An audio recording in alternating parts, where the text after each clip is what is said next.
देश की राजधानी दिल्ली में लाल किला के पास हुए धमाके की जांच कुछ महत्वपूर्ण बिंदुओं पर आकर टिक गई है। बदरपुर बॉर्डर के रास्ते राजधानी में एंट्री करने वाले डॉक्टर उमर ने लाल किले की पार्किंग में 3 घंटे तक कार खड़ी की थी। कार पार्किंग करने के बाद उमर कहाँ गया था?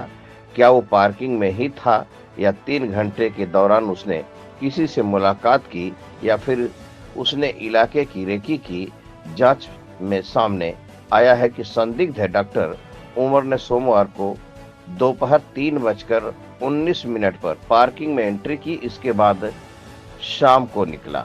इसी बीच उमर क्या कर रहा था? विशेष रूप से क्या वह अपनी गाड़ी के पास रुका था, किसी से मिला था या इलाके की रेकी कर रहा था? क्या वो किसी से निर्देश प्राप्त कर रहा था या किसी के निर्देश का इंतजार कर रहा था? जांच टीम यह भी पता करने में जुटी है कि उसने लगभग 3 घंटे तक इस क्षेत्र को रहना के लिए क्यों चुना। इस संभावना की भी जांच की जा रही है कि वह किसी स्लीपर सेल से किसी सहायता या संकेत का इंतजार तो नहीं कर रहा था। जांच का दूसरा पहलू फरीदाबाद के एक विश्वविद्यालय के डॉक्टरों के इर्द गिर्द घूम रहा है, जिनके नाम जांच के दौरान सामने आए हैं। पुलिस इस संदिग्ध नेटवर्क से जुड़े सक्रिय और निष्क्रिय सदस्यों की संख्या की जांच कर रही है, जिसके स्लीपर स्लीपर सेल से जुड़े होने की संभावना है।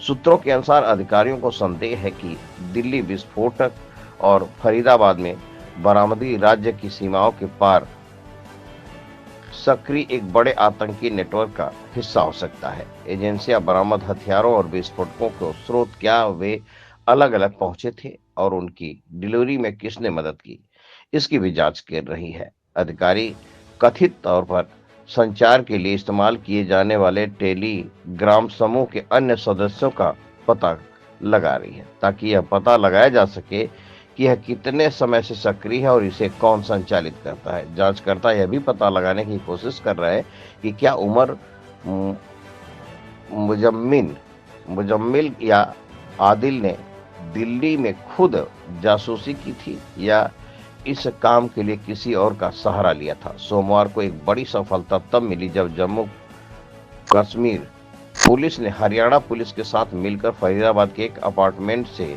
360 किलोग्राम संदिग्ध अमोनिया नाइट्रेट और 2900 किलोग्राम आईईडी बनाने की सामग्री, जिसमें रसायन, डेटोनेटर और तार बरामद की थी। इस मामले में डॉक्टर मुज्जिमिल और आदिल राठेर को गिरफ्तार किया गया था।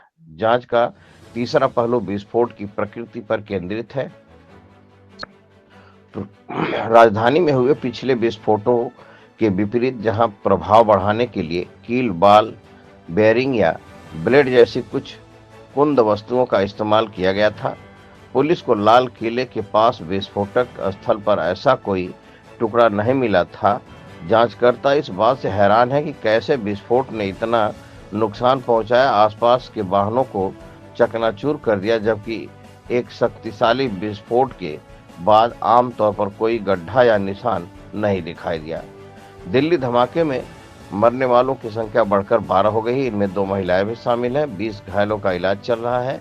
200 की पहचान हो गई है, बाकी की पहचान डीएनए टेस्ट से कराई जाएगी। सोमवार 6:52 पर Lal Qila metro station gate number 1 के पास चलती कार में जोरदार धमाका हुआ था। ब्लास्ट में जिस सफेद i20 कार का इस्तेमाल हुआ, उसका एक सीसीटीवी फुटेज मंगलवार को सामने आया। मेट्रो स्टेशन की पार्किंग से निकल रही कार में काला मास्क पहने एक शख्स बैठा दिखाई दिया। उसका नाम डॉक्टर मोहम्मद उमर नबी बताया जा रहा है।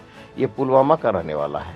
पुलिस सूत्रों के मुताबिक उमर ने विस्फोटकों के साथ खुद को उड़ा लिया।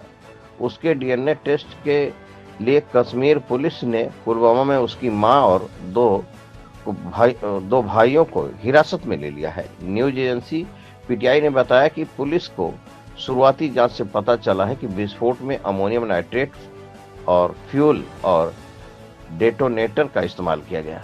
इधर 2 दिन के भूटान दौरे पर गए पीएम मोदी ने दिल्ली ब्लास्ट में मरने वालों को श्रद्धांजलि दी। उन्होंने कहा कि पूरा देश दिल्ली विस्फोट से प्रभावित परिवारों के साथ खड़ा है। दोषियों को बख्शा नहीं जाएगा।